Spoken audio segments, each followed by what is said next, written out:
திருச்சிற்றம்பலம். நான்காம் திருமுறை திருநாவுக்கரச பெருமான் அருளியது.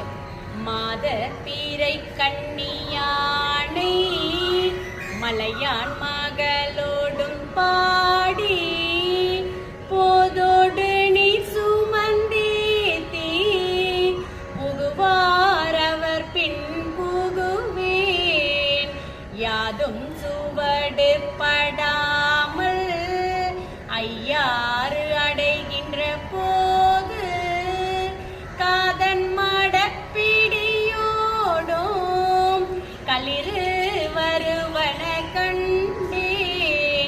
கண்டேன் அவன் திருப்பாதம் கண்டறி